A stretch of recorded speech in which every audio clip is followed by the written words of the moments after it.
Hey friends, Cat Kerr, and today I'm going to be creating on this wood panel using my Sizzix Studio Possibilitarian set.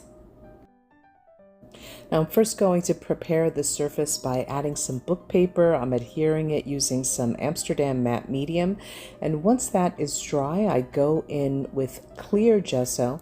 I want to make sure that I can still see that book paper layer. However, I want to give the acrylic paint some tooth to adhere to, so that's why I chose the clear gesso. Now next I pull out my Sizzix Studio registration press as well as the Hinge Adapter. These panels are, I think, 3/4 of an inch thick, and so I need some height, and that Hinge Adapter works perfectly every time. I also pulled out my stencil adapter, and it's easy as can be adding stencil designs to this panel using not only the adapter and the stencil adapter, but also that blender tool. I absolutely love how you can switch out the heads and use different tools to apply different types of texture to your surfaces. I love that. So I'm just going to keep going, adding some stencil designs to my panel. Now when I'm creating, it's all about layers, and so this is such a joyful process. I add layer on top of layer.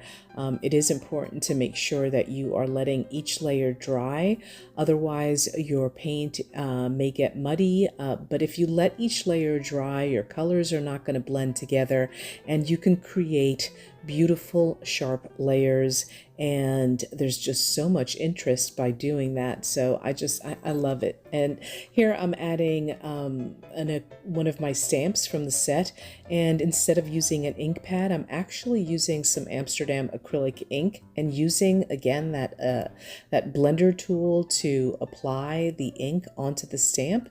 And I'm just adding loads of texture by using a pencil and just different mark making tools. Now for my focal, I'm going to use a sheet of matte Duralar film, and this is a frosty semi-transparent film, and I love using it because it allows me to create a focal without completely covering that background that I just created and that I love.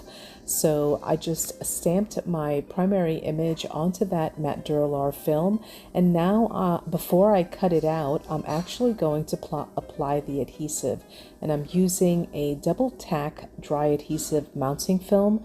I placed it onto the back of the matte Duralar film, and now I'm cutting it out. So once I'm ready to apply it to my panel, I can just remove the protective layer on the back and stick it on to my panel. Now next I'm just adding a little bit of color behind that matte Duralar film, just so that it looks like there's a little bit of a shadow, so that it helps it to pop out even more.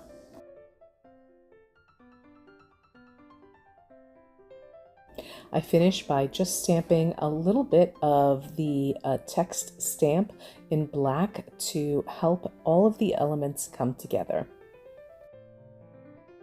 Well, I really do love the way that this wood panel came out, and if you are an art journaler, I hope that you give wood panels a shot, because it really is taking that journal page and taking it out of the journal so that you can create dimensional art and also hang it up on a wall, which I think is awesome. Instead of keeping it in the journal and not looking at it again, I love being able to work on these wood panels. Now, if you're looking for more ideas or inspiration on Sizzix Studio, make sure you check out the Sizzix YouTube channel as well as their website. It's jam-packed with information and inspiration. So thanks for hanging out with me. Take care. Bye-bye.